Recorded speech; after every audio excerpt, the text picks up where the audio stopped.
Muy bien, estamos de vuelta al aire, estamos con los chicos de la División Paranormal Argentina. Bienvenido, Nahuel. Muchas gracias. Marco. Muchas gracias. Genial. Bueno, tenemos un montón de preguntas que veníamos hablando antes de que llegaran. Uno siempre ve este tipo de actividades mucho en el cine, no sé.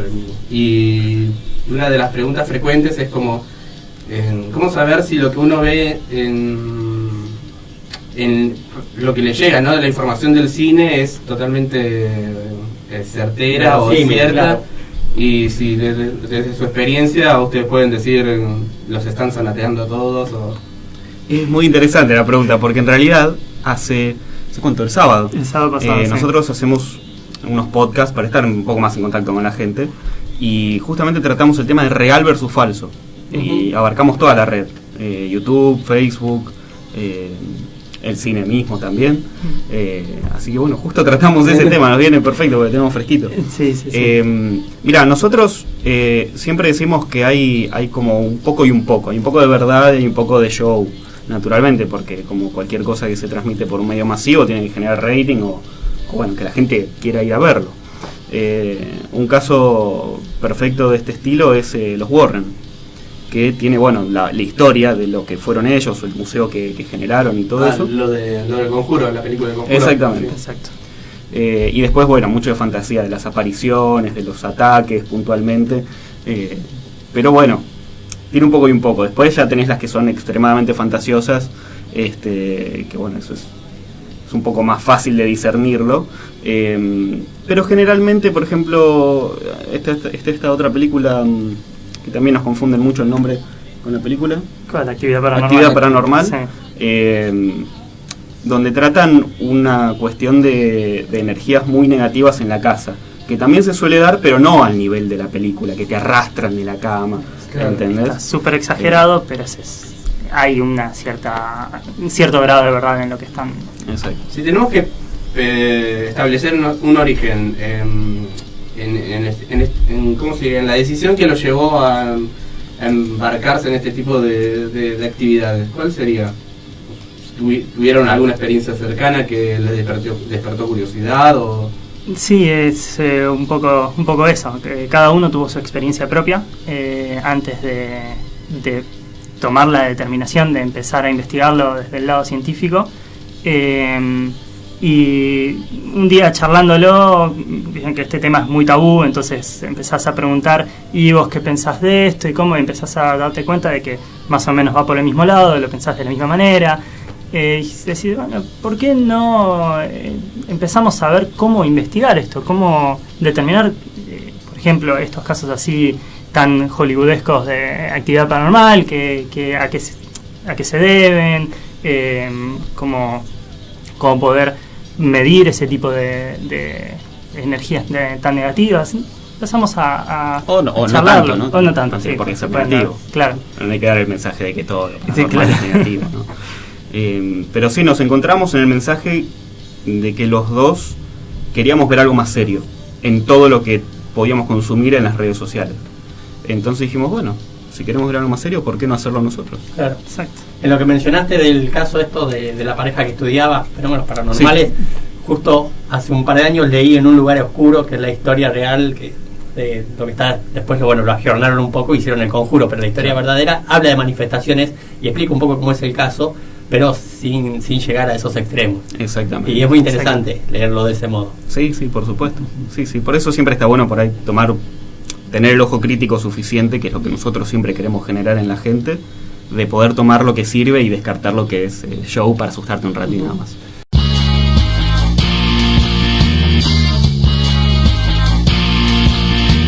Otra consulta que me surgió por el tema esto que hablaban de energías negativas y demás. En un momento leí que en la superficie terrestre hay como unas líneas magnéticas, líneas Harman creo que se llaman, que predisponen a tener malestares o no. Por ejemplo, en una casa, si hay justo un punto energético negativo o pones una planta, la planta se muere. Si vos justo dormís en ese lugar, dormís más, tenés pesadillas, a largo plazo no sé si te generará cáncer, ponele, estoy inventando. y que por eso hay que manejar el tema energético dentro de las casas, decir, bueno, esto es apropiado para estar acá, estos lugares no, que incluso los animales los pueden presentir mucho más fácil que nosotros. Los gatos creo que... Claro, entonces hay lugares que donde pones la camita ahí al gato, el gato ahí no va. Porque bueno, se siente más cómodo en otro sitio. Claro. Incluso Don Juan, en el libro de Carlos Castaneda, también el chamán le explicaba sobre que hay sitios de poder, como que habla de puntos energéticos. Estoy hablando del plano terrestre, ¿no? La superficie. Sí, claro. ¿Tiene algo que ver con lo que ustedes hacen? Ciertamente. Sí. Eso, por ejemplo, nosotros desde la teoría científica basamos en que estas manifestaciones se dan mucho más en los puntos donde el electromagnetismo es mayor. Entonces, lo que estás mencionando es justamente eso, donde hay una concentración de mayor energía electromagnética, es donde mayores manifestaciones se van a dar. Otra de las cosas que decías es, a largo plazo, ¿qué te puede llegar a generar estar constantemente en esos puntos negativos? En esos puntos donde la energía está negativa. Y a nosotros nos ha pasado en estar en lugares donde con la constante exposición a eso, te empezás a sentir con dolor de cabeza, malestar estomacal, empezás a sentirte somnoliento, cansado, de mal humor, y eso, tirarlo hacia adelante en el tiempo. Claro. Sí, Nosotros en una investigación estamos cuanto mucho 6 horas. Imagínate a alguien viviendo, claro, ¿no? En un lugar así. ¿Pueden citar algún caso o cómo empezaron? ¿Cuál fue lo primero que estudiaron? Sí, bueno, lo primero que nosotros definimos fue, bueno, sobre qué teoría nos íbamos a basar, porque hay muchas formas de abarcar lo paranormal. Y dentro de la ciencia nos interesaba más el punto de vista de lo que es electromagnetismo, que aparte es lo más difundido, por otro lado. ¿Tiene también más sustento científico o no? Sí, exacto. O sea, es mucho más demostrable que otras cosas, que son más desde un punto de vista esotérico, digamos, ¿no? Que es una cuestión de sentimientos y ya está, y me tenés que creer que yo estoy sintiendo ciertas cosas. Claro. Entonces, bueno, eso está muy bien. Nosotros incluso tenemos un amigo nuestro que es medium y tiene ese tipo de conexiones, pero si vos no lo podés demostrar o medir de alguna forma, hacer un canal para mostrar eso a la gente, digamos, yo no te lo puedo demostrar de ninguna forma. Entonces, no tiene mucho valor en nuestro caso.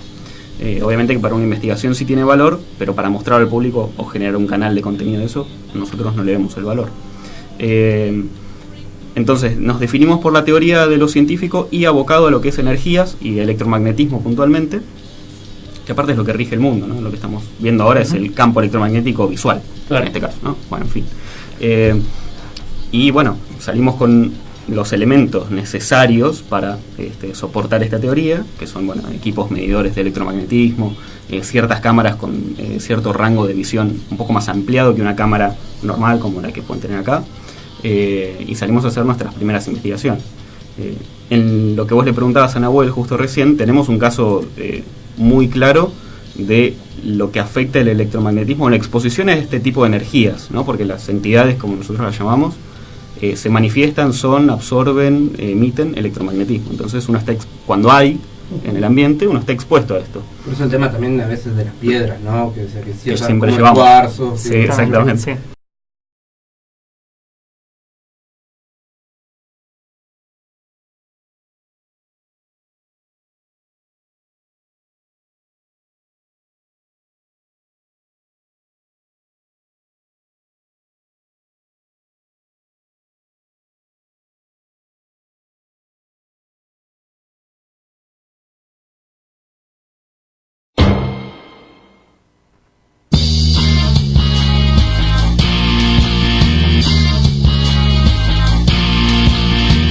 A mí lo que me llama la atención es cómo eligen los puntos donde realizar los análisis.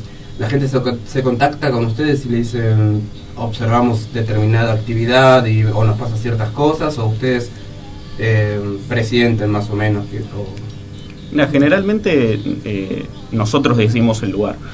La gente sí nos contacta mucho por casos particulares que en la mayoría de los casos se resuelven con una conversación. Hay otros que son un poco más fuertes, que requieren una intervención personal, como es el caso de una casa que tenemos que ir mañana. Pero no, nosotros investigamos la historia de los lugares. También hay ciertos lugares que ya se sabe que tienen cierto tipo de actividad, entonces nosotros nos abocamos a investigar esas actividades que supuestamente la gente filmó o la gente dice que allá pasa tal cosa. Y a mí me pasa, ¿no? Siempre fui como una persona un poco escéptica con respecto a ciertas situaciones. Y en un momento de mi vida como que empecé a escuchar personas que me decían, che, ¿sabes que me pasó tal cosa?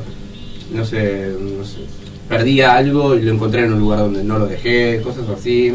Ese tipo de situaciones, y como que en un momento me di cuenta como que hay mucho de... que más allá de ser como una suerte de cultura popular, hay muchas personas que están convencidas de que esas cosas les pasaron. No sé si le ha llegado la oportunidad o tuvieron la oportunidad de verse en una situación en la que algo, no sé, qué sé yo, físico, tangible, cambie de posición o se traslade por casi voluntad propia, digamos, ¿no? Por, entre comillas. Yo tuve esa experiencia en la casa donde viví casi toda mi vida, en la localidad de Morón. La habitación donde yo dormía, yo soy muy fanático de el Star Wars y todo lo que es el mundo Marvel y DC, entonces tengo muchos muñequitos, ¿no? Me aparecían o tirados o aparecían parados en otro lado. Yo los tengo ordenados. Sé que eso no puede pasar a menos de que alguien vaya, lo agarre. Entonces empecé como a prestarle más atención a todas esas cosas y me empecé a dar cuenta que había ciertos muñecos en particular que se cambiaban de lugar directamente. Entonces a mí me llegó a pasar eso. En esa habitación me pasó eso. Tenía que dormir con la luz prendida porque no podía dormir de otra manera. Incluso hasta llegué a tener la situación donde sentía que alguien se sentaba en el borde de la cama. O sea que hubo muchas manifestaciones de ese tipo físicas, ¿no? Claro. Sobre ese caso en particular tuyo, ¿cuál es la explicación? ¿O cómo se solucionó? En realidad no se solucionó, sigue ahí. ¿Vendimos la casa? No, Los sí, muñecos. mi familia sigue viviendo ahí, sigue todo ahí. El origen es muy difícil de precisar, pero porque mi familia tiene esa casa desde hace más de 90 años. Y las personas anteriores eran exmilitares. Entonces toda esa historia está como muy tapado, todo lo que hay ahí. Es como muy difícil desollar todo eso. Ahora, a nivel energético sí hay un montón de cosas ahí. Cambia constantemente, pasas de una habitación a otra y te das cuenta. Hay habitaciones que son mucho más frías. Tenés esta situación donde se te mueven las cosas. Entonces yo tengo la evidencia de que ahí pasa algo. Lo que pasa es que no sé cuál es el origen, porque no puedo ir para atrás y poder desollar todo eso, y tampoco pude establecer un contacto. Esa entidad lo único que hizo fue tirarme las cosas. O sea, claramente me dijo que no quería estar ahí. Y después tenemos un video cuando pasa por el costado. El video sí, pero también que, bueno, vos eras mucho más chico, creo, ni nos conocimos nosotros. Sí. Esa es la más fuerte de todas. Esa es una de las más fuertes que tuve. Yo tenía la computadora en lo que era el comedor, que es una casa antigua, entonces tiene dos comedores. El comedor que da a la entrada principal, eso está conectado con un pasillo y llega al comedor diario. Sí. Mi computadora estaba en el comedor principal, que solo se entraba nada más que para usar la computadora. Horario tipo 3:30 a 4 de la mañana. Yo al otro día tenía que ir al colegio, era chico, y siento que algo me pega. Yo pegué el manotazo como cualquiera hubiese hecho en ese momento, pensando que era un bicho, y cuando miro en el piso había un lápiz en el piso. Lo que me había pegado era el lápiz. Entonces yo después fui a mi vieja, le voy a preguntar, che, mirá, me encontré con esto, ayer me pegó esto en la cabeza. Maestra. Y mi vieja, que es maestra, me dice, no, pero esto está en mi cartuchera y estaba guardado en mi mochila. Y bueno, apareció pegándome en la cabeza. Inexplicable. Inexplicable. Sí, sí.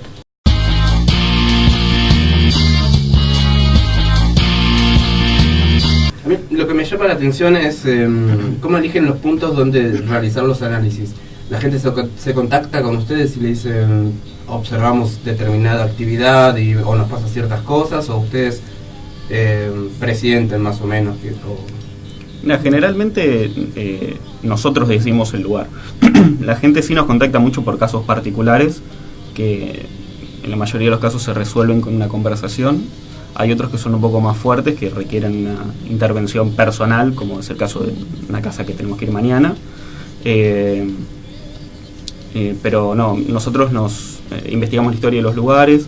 También hay ciertos lugares que ya se sabe que tienen cierto tipo de actividad, entonces nosotros abocamos a investigar esas actividades que supuestamente la gente filmó o la gente dice que allá pasa tal cosa.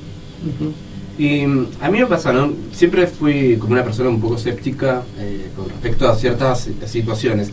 Y en un momento de mi vida como que empecé a escuchar personas que me decían, che, ¿sabes que me pasó tal cosa? No sé, perdí algo y lo encontré en un lugar donde no lo dejé, cosas así. Ese tipo de situaciones, y como que en un momento me di cuenta como que hay mucho de... que más allá de ser como una suerte de cultura popular, hay muchas personas que están convencidas de que esas cosas les pasaron. No sé si le ha llegado la oportunidad o tuvieron la oportunidad de verse en una situación en la que algo, no sé, qué sé yo, físico, tangible, cambie de posición o se traslade por casi voluntad propia, digamos, ¿no? Por, entre comillas. Yo tuve esa experiencia en la casa donde viví casi toda mi vida, en la localidad de Morón. La habitación donde yo dormía, yo soy muy fanático de el Star Wars y todo lo que es el mundo Marvel y DC, entonces tengo muchos muñequitos, ¿no? Me aparecían o tirados o aparecían parados en otro lado. Yo los tengo ordenados. Sé que eso no puede pasar a menos de que alguien vaya, lo agarre. Entonces empecé como a prestarle más atención a todas esas cosas y me empecé a dar cuenta que había ciertos muñecos en particular que se cambiaban de lugar directamente. Entonces a mí me llegó a pasar eso. Claro. En esa habitación me pasó eso. Tenía que dormir con la luz prendida porque no podía dormir de otra manera. Incluso hasta llegué a tener la situación donde sentía que alguien se sentaba en el borde de la cama. O sea que hubo muchas manifestaciones de ese tipo físicas, ¿no? Claro. Sobre ese caso en particular tuyo, ¿cuál es la explicación? ¿O cómo se solucionó?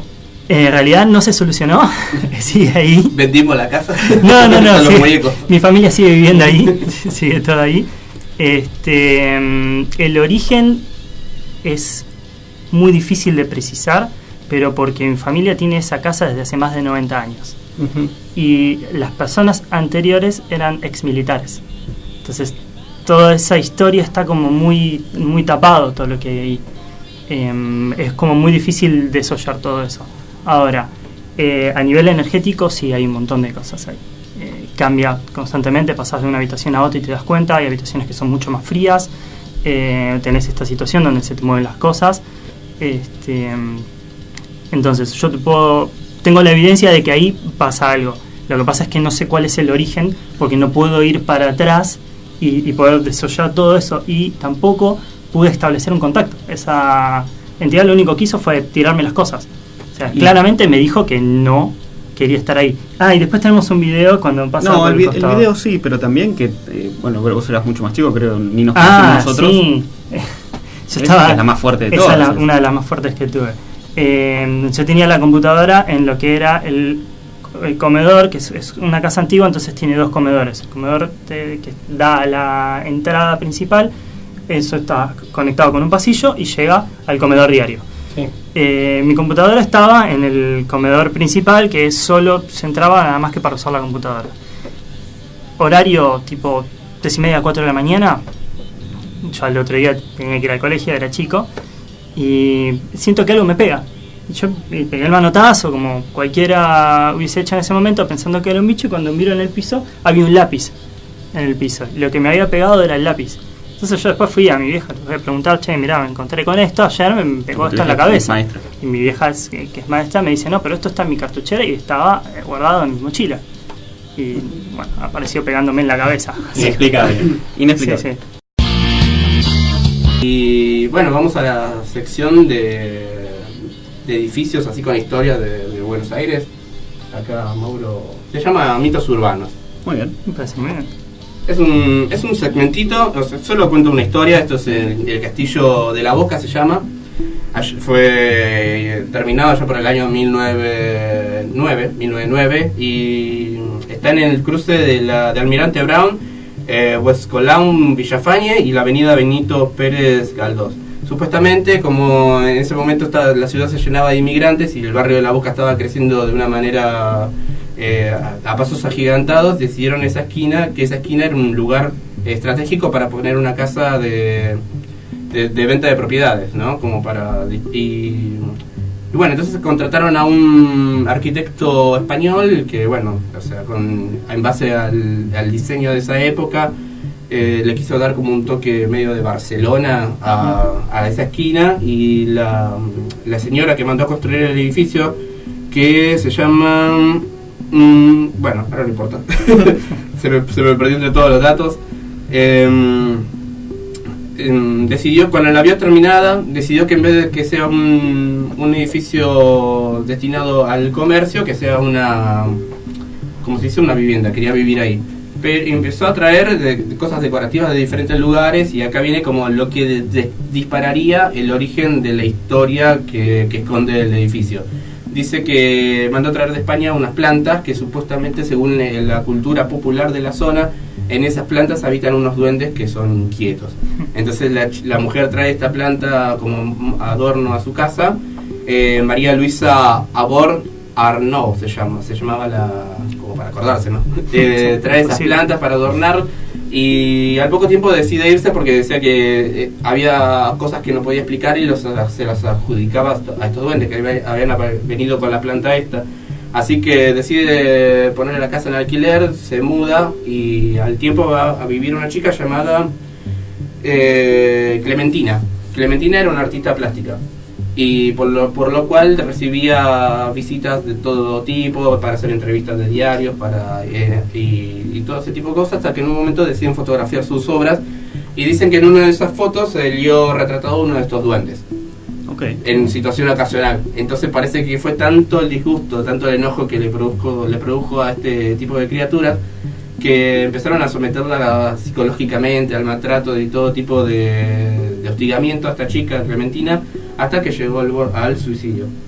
Y se dice que todavía en esa casa, que está en Benito Pérez Galdós al 300, en el barrio de La Boca, todavía se siente la actividad de esta chica que anda dando vueltas, que las cosas se mueven, que hay todavía una actividad dando vueltas ahí. Y todos lo relacionan a estos duendes que vinieron en un hongo supuestamente alucinógeno de España. Muy interesante. Sí. Igual después, bueno, estas son como las historias, digamos, el mito, y después uno se pone a buscar. Es como que el dato científico no, histórico, dice nunca hubo una Clementina ahí. Claro. Nunca hubo una artista plástica, y bueno, la gente ve el edificio, siente que le pasan cosas raras cuando lo ve y empieza a inventar historias. Sí, eso también es muy común. Así que ese fue el mitos urbano de hoy. Muy bien.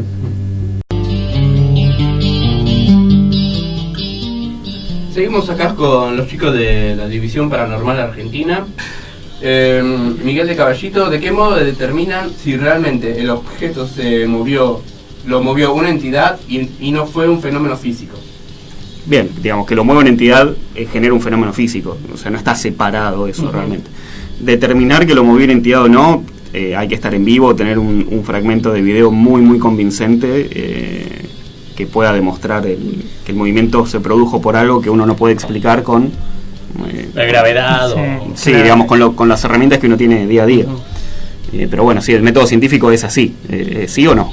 Es así de simple. Una comprobación. Exactamente. Claro. A mí una cosa que siempre me llamó la atención es si ese tipo de comportamientos responden a cierta lógica. Porque si estamos hablando quizás de una entidad que decide, no sé, mover el celular de José María de acá 15 centímetros para allá, y cada 15 minutos lo mueve 15 centímetros, estaría respetando como un patrón, digamos, ¿no? Exacto. Si alguna vez llegaron a determinar que en ese tipo de movimientos o alteraciones hay algún tipo de relación o comportamiento... No, porque no nos ha pasado todavía, con lo cual no lo podemos describir de esa forma, pero sí nos ha pasado encontrarnos con objetos muy... con un mensaje muy alevoso, cosas digamos, muy particulares. Por ejemplo, un cuchillo de canto, para pararlo de canto en plena oscuridad tenés que ser un malabarista, no se me ocurriría cómo hacerlo, y lo encontramos en medio de una investigación. Sí, es difícil, bueno, eso está en una de nuestras filmaciones subidas. ¿Dónde puede la gente encontrar ese tipo, sus investigaciones? Mira, en YouTube están todas nuestras investigaciones y el material extra y entrevistas y charlas que hemos dado, y en cualquier lugar, tanto Facebook, Instagram o YouTube como División Paranormal Argentina o DPA, que son las siglas, estamos ahí siempre online. Bien. Otro mensaje de Laura de Recoleta: los centros o puntos energéticos no tienen nada que ver con los fantasmas y ni lo sobrenatural, pero son sorprendentes. Cuando son naturales, no, realmente no tienen nada que ver con lo paranormal, que los hay. El tema es que las entidades, como decíamos antes, la teoría científica se acerca a que son electromagnetismo, emiten electromagnetismo, consumen electromagnetismo. Entonces, en los puntos que podemos decir que sean naturales, generalmente se facilita mucho más la manifestación. La manifestación paranormal, exactamente. Gustavo de Barracas, Argentina, dice: ¿no era María Albornoz la señora que llevó las plantas a esa casa? No, el nombre es Over Arnaud, que estábamos acá sacando conclusiones que si lo pronuncias de corrido puede ser Albornoz. Se puede llegar a conjugar. Y bueno, en el caso de que una persona lo contacta, es como un servicio que ustedes ofrecen, y decías que en un momento dijiste que se puede solucionar con una charla. Sí. ¿Qué sería una charla? ¿En qué sentido? ¿De relacionarse con el espacio o una charla que lo lleva a la persona a estar en una relación, no sé, espiritual diferente? No, la gente en realidad intenta llevarse herramientas de la conversación con nosotros, ¿no? De cómo resolver un tema o cómo abordar un tema. Y por eso te digo, generalmente con lo que nosotros le comentamos a la persona de lo que puede ser que esté experimentando y cómo podría mejorar su situación, en la gran mayoría de los casos ha dado buenos resultados. Sería buenísimo que si hay alguien de esas personas escuchando del otro lado, que lo comente, porque tenemos un montón de gente que nos escribe, no te digo diario, pero sí casi todos los días nos escriben con algún caso particular, y a todos se les contesta con la misma rigurosidad y tomándonos el mismo tiempo. Y ya te digo, hay casos que requieren una intervención un poco más particular que una mera charla. Pero bueno, eso es lo que busca más que nada la gente, ¿no? Llevarse alguna herramienta como para abordar un tema que le está molestando o que le está llevando la atención para otro lado. Sí, o querer determinar de que lo que está vivenciando es efectivamente algo más orientado a lo paranormal y no tanto sugestión, ¿no? Porque también que está eso, sugestionarse uno mismo es clave. Hay un montón de gente que te contacta y te dice: no, porque no puedo dormir porque siempre veo esto. No, pero ¿qué haces? ¿Cómo es? Que te empezás a ahondar un poquito más en detalles y se empieza a notar que por ahí empieza a tener pareidolia con ciertas cosas, o que siempre deja la ventana abierta y hay una reflexión de una sombra de afuera y siempre ve la misma sombra. Lo que pasa es que se sugestiona y no lo trata de racionalizar. Claro. Entonces no lo ve de esa manera, ¿no? Lo ve como que eso es algo que lo va a tratar de atacar, y ya entras en un modo defensivo, y estando en modo defensivo es como que no tenés o no usás las herramientas que tenés normalmente como para evitar. Que sea un círculo vicioso, claro, se va exactamente, alimentando nuevamente. Es caída libre eso. Sí. Sí. Se trata también de darle herramientas a la gente como para que no haga eso, no se sugestione y lo busque desde lo más racional. No sé, entra a la habitación, se encuentra con que tiene una sombra. Bueno, ¿qué puede llegar a ser? Después, cuando ya tenés todo cubierto y seguís viendo todas esas situaciones, ahí ya empezás a ondear en lo que es lo paranormal. Pero primero siempre tenés que descartar lo más lógico, ¿no? Siempre una mirada objetiva, claro, todo el tiempo. Bien. Decime. ¿Querés empezar? ¿Pasamos a la sección de preguntas? Bueno, creo que ya todo el mundo sabe. Comentalo para los nuevos.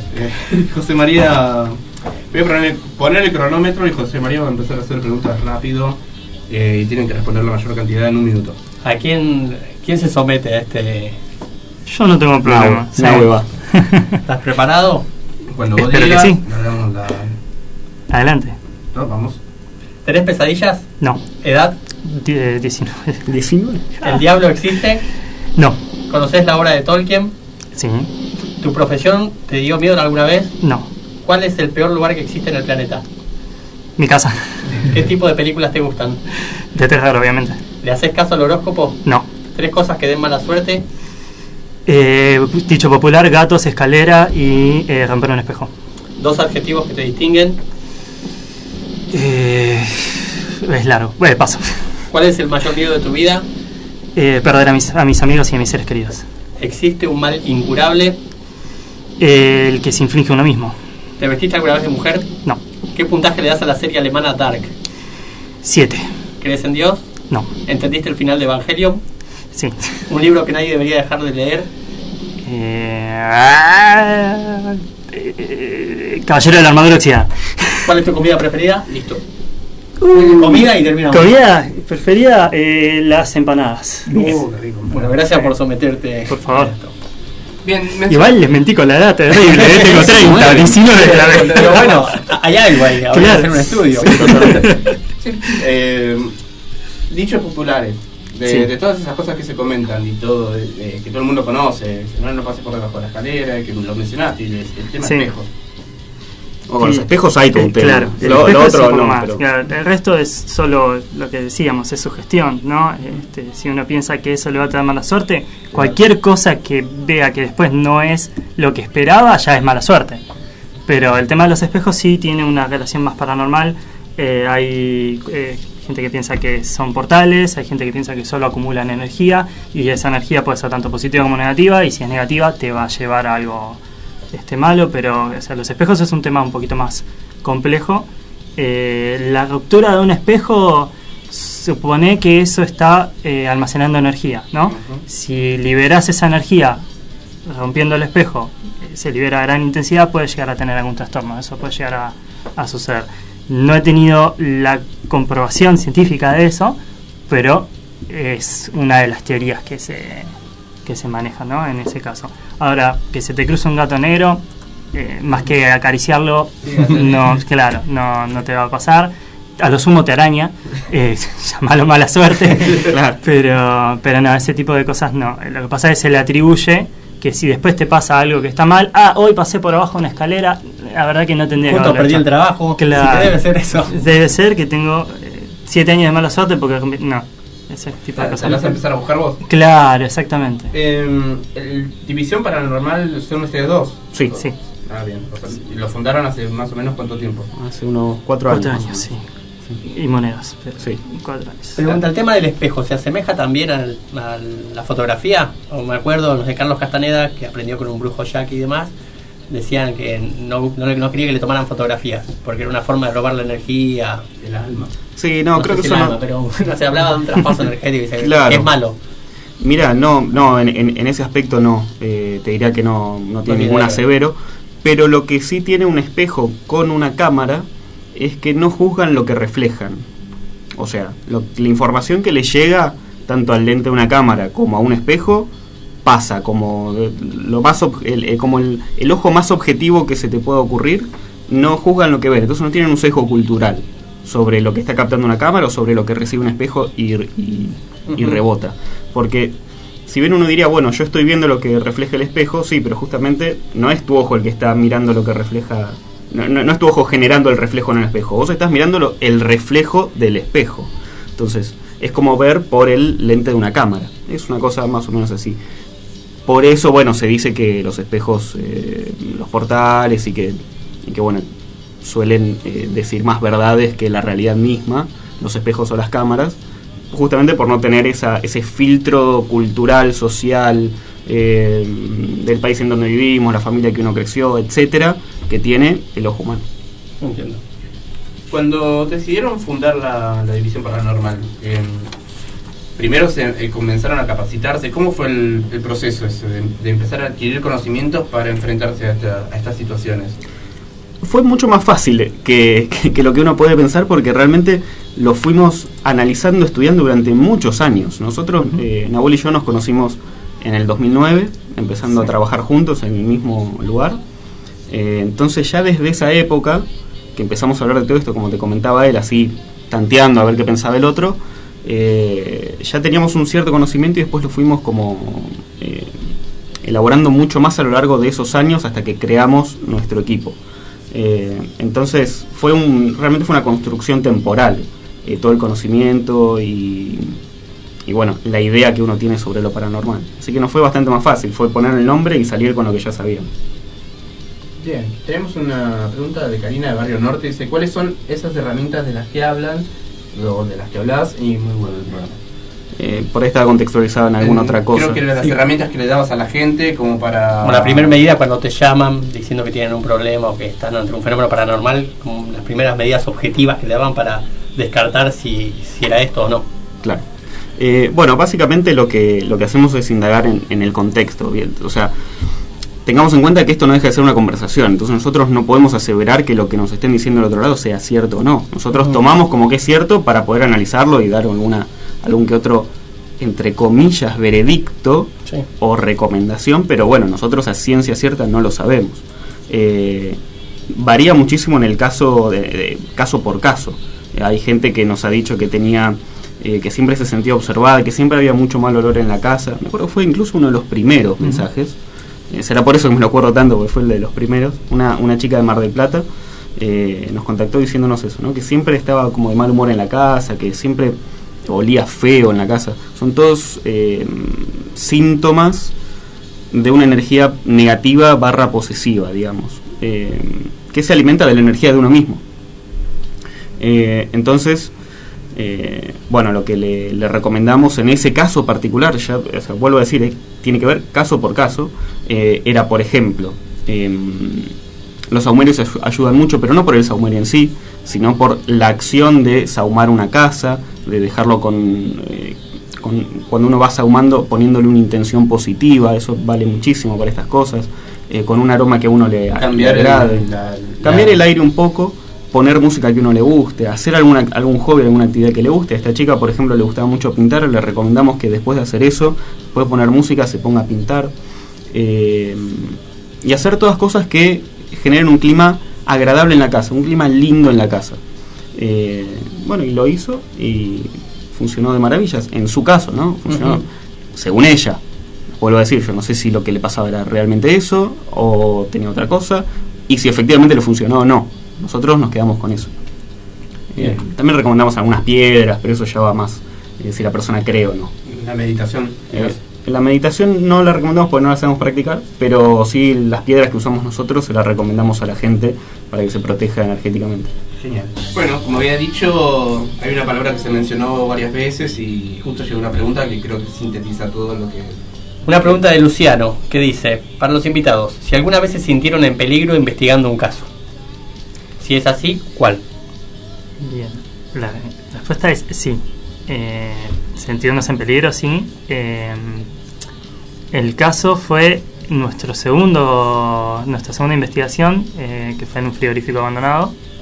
Empezamos a tener varios indicios de que había cosas que estaban mal, pero fue medio como más llegando al final de toda la investigación que nos dieron la pauta de que nos teníamos que ir. Yendo más cronológicamente, empezamos a sentirnos mal, empezamos a sentir dolor de cabeza, empezamos a hacer algo que no hacemos nunca, que es empezar a insultarnos entre nosotros y contestarnos mal, ¿viste? Cosas que no nos caracterizan normalmente. Y después, en la última sesión que hicimos, que fue una sesión de EVP en conjunto con el lector de campos electromagnéticos, empezamos a hacer ciertas preguntas, donde las dos últimas fueron: ¿te molesta que estemos acá? Y ¿quieres que nos vayamos? Y ambas respuestas fueron sí. Fue como, bueno, listo, está bien. Aceleramos y nos fuimos. Sí. Te contextualizo un poquito más esta última parte, que frigorífico, sin decirme cuál, ¿en qué zona? Pompeyo. Sí. Uno suele setear reglas para una sesión de BP. Entonces es un golpe sí, 2 golpes no, tirame el pelo o tirar una pared abajo, o sea, no importa, cualquier cosa. Pero uno setea reglas, por sí o por no, que son las preguntas que uno tiene que hacer en este caso, ¿no? Entonces nosotros tenemos el medidor de campos electromagnéticos que estaba saltando y dando picos por todos lados. Entonces le dijimos, bueno, por sí acércate, porque si se acerca se activa más, y por no alejate. Esas eran las reglas básicas. Y después, bueno, los invito a ver el video del resultado de eso. Recuérdenle a la gente dónde pueden encontrar todo eso. En YouTube pueden ver todas nuestras investigaciones, material extra y charlas, como División Paranormal Argentina o DPA. Y tanto en Facebook como en Instagram y, bueno, Gmail también, nos pueden encontrar con el mismo nombre. Bien, y como habían mencionado antes, la gente lo puede contactar.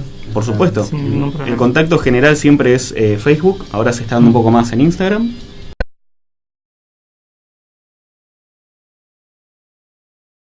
estábamos charlando fuera del aire un tema que me llamaba mucho la atención, que cómo se presentaban ustedes a la hora de estudiar un caso y si eran una organización con fines de lucro o si se manejaban como manera de hobby. Que a mí me llamó mucho la atención por el tema de los aparatos y cosas que utilizan. Claro, no, nosotros no cobramos por esto. Es totalmente sin fines de lucro y toda la inversión es netamente nuestra hasta ahora.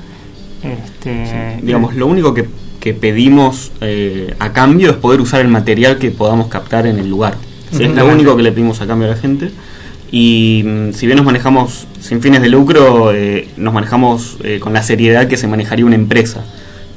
Por ejemplo, nosotros le damos a la gente un papel firmado por nosotros, con nuestra firma, DNI y todo eso.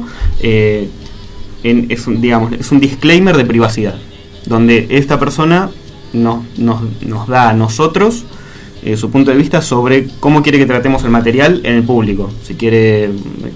Si nos da completa autorización, claro, o restringida o nula, o bueno, alguna que ponga específica. Así que, digamos, nos manejamos así de esa forma, lo más profesional y serios posible. Me parece bien. Pero sin cobrar nada. Tenemos un mensaje de Vichy, dice fana de DPA. Escuchándolos acá firme, un saludo a DPA, unos genios. Qué grande. Muchas gracias. Y José tiene unas ciertas inquietudes con unas palabras que tiene ahí. Sí, pero primero tu caso particular. A ver, estabas en tu casa una noche, tenías que practicar saxofón arduamente. ¿Y qué te pasó? Contame. Bueno, esta es una situación que la conté varias veces y un par de personas me dijeron, eso es lo que vos atraes. Y yo no traigo esas cosas porque ni las pensé. Ni pensé que podían llegar a pasar, ¿no? Sí, me fui para mi casa de Monte Grande un viernes tipo 11 de la noche, habré llegado alrededor de, no sé, 12 de la noche allá a mi casa. Dije, bueno, duermo hasta las 6 de la mañana, me levanto y me propongo toda una sesión de 6 o 12 o 7 horas de ensayo continuo, empezando a las 6 de la mañana. Puse el despertador a las 6 de la mañana, el despertador sonó, lo apagué, no me quise levantar. Al rato vino una persona que, o sea, desde mi cama hasta la puerta de la habitación debe haber más o menos unos 3 metros, siendo las 6 de la mañana, un clima post-invernal, todavía, o sea, amanecía tarde. No distingo quién era, reconozco, entre dormido, escucho una voz que me dice, levantate que tenías que ensayar, no sé qué, esto que lo otro, la puerta de mi habitación es corrediza, abre la puerta y me dice, levantate a ensayar, y digo, no me voy a levantar a ensayar, pum, se cierra la puerta. Pasa, esto fue a las 6:05 por ahí de la mañana, alrededor de las 6:35, la misma situación, o sea, hacer los horarios más o menos porque veía el celular. Y sucede la misma situación, alguien me abre la puerta de mi habitación y me dice que tenía que salir, que me tenía que levantar, ya con un tono más ofuscado, pero yo no reconocía la voz ni nada porque ya te digo, estaba durmiendo, redormido, así que ignoré de vuelta el llamado, qué sé yo, la puerta se vuelve a cerrar. Yo sigo durmiendo hasta alrededor de las 7:15 de la mañana, en la que me llaman por tercera vez y ahí ya me quedo medio despierto. Y bueno, dije, está bien, me levantó a ensayar. Y a todo esto, en ningún momento me sentí sobresaltado porque pensaba que era mi vieja, dijo que me habrá escuchado que dije que me iba a levantar temprano para ensayar. Y era ella la que me iba a buscar y me insistía para que me levantara. Claro. Así que me levanto, cruzo un pasillo que hay que cruzar, voy ahí, que se va a la cocina, hago ruido, muevo las cosas. Total, pensé que mi vieja estaba despierta, ¿no? Que la estaba no me preocupaba por despertarla. Hasta que escucho un grito del otro lado, mi vieja diciéndome, che, ¿podés dejar de hacer ruido que estoy durmiendo?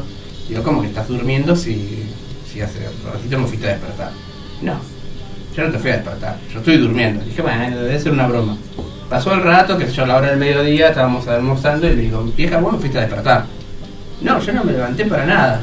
Me fueron a despertar 3 veces y no sé qué decirte. Eso fue un sábado.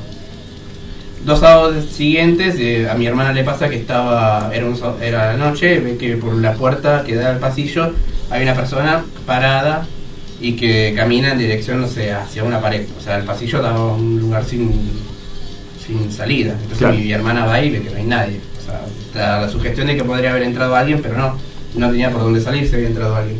Y 2 fines de semana consecutivos, digamos, o sea, 2 fines de semana después de este hecho, a mi vieja le pasa que se levanta a la madrugada a tomar un vaso con agua y algo le mueve la mano y sale el vaso volando. Así que esa era la situación que quería José María que contara. Sí. Así que... Te pregunto por lo que vio tu hermana, ¿no? ¿Recordás si te había descrito alguna forma de esta cosa que vio, esta entidad que vio? No, decía No, que era una forma de una persona de sexo masculino. Ok. O sea, por la contextura. Por la contextura. Bien. Bueno, digamos, podría enmarcarse en lo que se conoce mundialmente como el fenómeno de la gente sombra. Es más, hay una página que se llama shadowpeople.org, que es una recopilación viene hace años, de los 90 esa página. Es una recopilación de historias de todo el mundo sobre casos, el tuyo podría perfectamente ir, de encuentros con estos fenómenos. Hay más graves, menos graves, más comprobables, menos comprobables, pero hay de todo en esa página. Está muy interesante. Y lo que comentás vos tiene todas las posibilidades de enmarcarse dentro de lo que es Shadow People. Que hay varios, en realidad. Es como si tuvieran, que también lo tratamos en el podcast, estuvo muy interesante ese.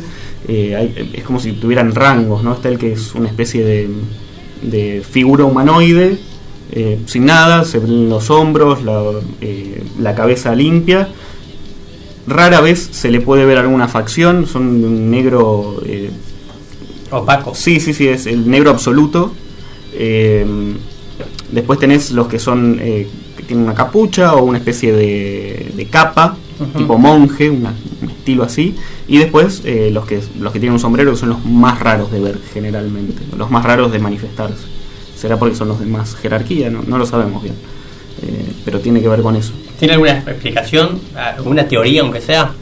Mirá, se le suele atribuir a fenómenos no del todo lindos la gente sombra, por algún motivo que no sabemos, pero tal vez por el miedo a lo desconocido, ¿no? Uno cuando ve algo desconocido y no lo puede racionalizar, ya le causa miedo instintivamente, es una reacción del cerebro. Pero bueno, son un tipo de entidad muy especial, que por alguna cuestión de la naturaleza, de lo energético, aparecen en todo el mundo, y todo el mundo ha tenido algún tipo de encuentro con estos fenómenos, como cuando te pasan por el rabillo del ojo y uno no se da cuenta y mira y no están. Claro. Que también nosotros tenemos una teoría sobre la cuántica con eso, ¿no? Porque la cuántica habla mucho de el rol del observador sobre los fenómenos de la cuántica. No es lo mismo que una persona esté ni viendo y observando a que no lo esté haciendo. No es el mismo resultado el que se obtiene después. Entonces, lo que nosotros sacamos como cierta conclusión sobre el fenómeno de gente sombra es que puede que se esté dando en un plano de mecánica cuántica en el cual, cuando el observador se da cuenta de lo que está pasando, ese fenómeno cambia automáticamente, porque es automático. Es más, hay un montón de videos sobre esto, donde cuando se le apunta directamente al fenómeno, digamos, a lo que es gente sombra, desaparece. Pero no hay nada, directamente. No hay testimonio de video, entonces. Sí, hay testimonio de video. Justamente uno lo pasamos bueno, ya te digo, en el podcast que hicimos en su momento. Se ve como una especie de cosa que se va arrastrando al margen de la cámara, hacia el fondo. Es como a medida que va avanzando la cámara, justo sale de una puerta y enfoca un pasillo. Cuando enfoca el pasillo, esa cosa se va alejando, siempre mostrándose en apenas el marco del video. Claro. También, bueno, nosotros hemos captado uno que se esconde automáticamente en una o desaparece sobre una columna también. Sobre lo desconocido, Lovecraft decía que más miedo que cualquier tipo de cosa monstruosa es un grito en la oscuridad. Sí, claro. Nosotros tuvimos una frase es más, creo, si no la tenemos todavía, de Banner en YouTube, que el miedo más famoso de la humanidad es el miedo a lo desconocido. Bueno, hablando de gente sombra, también mencionaste en una de las charlas que no sale al aire 3 cosas más: psicofonías, espectros de luz y electromagnetismo. ¿Puedes explicar un poquito de cada cosa? Sí, claro. Bueno, arrancamos con el primero que tenés ahí, que es psicofonías, que es un fenómeno interesantísimo de lo paranormal, que a mí me encanta denominarlo como el fenómeno de los audios ocultos, que puede salir acá perfectamente, porque generalmente lo capta un micrófono, el micrófono, una cámara, o de un celular, o mismo que es bastante más sensible que otros, lo cual da un espectro un poco más amplio de poder capturarlos. Y suelen ser frases sueltas, o bueno, si es una frase ya es un montón, suelen ser palabras sueltas, generalmente tienen sentido a lo que uno está haciendo o preguntando en ese momento. Se hacen sesiones de EVP, se llama así, de Electromagnetic Voice Phenomenon. Volvemos con el tema del electromagnetismo, ¿no? Como para que veas cómo se mecha todo. Y bueno, son ciertas palabras o frases que responden a una pregunta que hace uno. Generalmente, si uno pregunta si hay alguna entidad en el lugar, una psicofonía diría que sí, o diría cuántas hay, o daría algún nombre.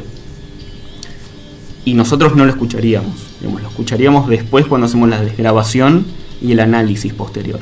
Por ejemplo, lo que hagamos después con este audio. Claro, Exactamente. que podría llegar a pasar, sí. Espectros de luz.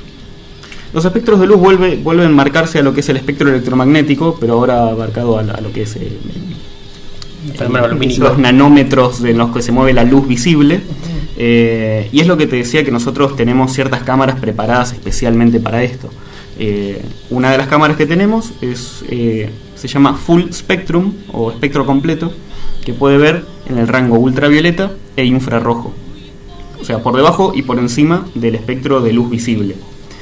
Lo cual a nosotros nos da un campo, es como meterte en el mundo de ellos, vamos a poner entre comillas, ¿no? Uno se mete en un mundo de luz al cual uno no puede llegar con el ojo Con humano. esa cámara captan lo que cualquiera de nosotros no llega a ver. Exactamente, bueno, el infrarrojo es lo que se usa para la visión nocturna, por ejemplo. Uno en plena oscuridad puede perfectamente ver con luz infrarroja. Bien. ¿Y electromagnetismo? El electromagnetismo es Engloba todo lo esto. que engloba todo esto, ¿no? Tiene que ver con los aparatos que usamos, con las luces que usamos, las cámaras que nosotros hemos comprado.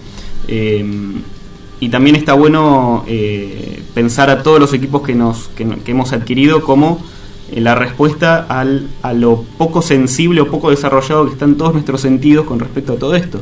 A todo lo que te rodea, ¿no? Porque de cierta Exactamente. forma está ahí y no lo Exacto, puedes exacto, percibir. no lo puedes ver. Entonces uno precisa de O elementos escuchar incluso. por fuera de uno, que además tienen una objetividad 100%, que no están sesgados por nada, para poder, bueno, captar todo este mundo fantástico, interesantísimo. Ujú. A mí me llama la atención un detalle, y después de esto ya tendríamos que ir a hacer un tema. La relación de los entes con las cosas. ¿Una entidad habita un espacio o una entidad busca una persona? Yo hablé un montón, ya ahora te lo digo. Sí, perdón, me tiraste una bastante complicada de explicar, ¿no? Bien, se pueden dar ambas situaciones, ¿no? La entidad suele arraigarse en lo que más quiere, ¿no? En lo que más le interesa. Si le interesa un lugar, se va a quedar en ese lugar y va a absorber toda la energía que pueda para estar en ese lugar. Si es una persona, va a ir con esa persona y bueno, va a absorber la energía tanto por ahí del lugar como de esa persona, ¿no? Es muy amplio la pregunta así. Te puede llegar a pasar que esté, por ejemplo, en esta tarjeta, porque la persona, no sé, estaba enamorada de la tarjeta y era lo que más le importaba en el mundo, y cuando murió lo último que pensó fue la tarjeta, ¿no? Entonces podría haber una relación electromagnética entre el ente y exactamente, un objeto en sí. Un objeto o una persona que puede emanar, no sé, energía positiva, entonces un ente... Exactamente. Sería sí. como una suerte de parásitos Una- electromagnéticos. Sí, podría- Sí, más que sí. parasitario sería alimentarse de una energía para existir y dejar al otro inerte. Claro.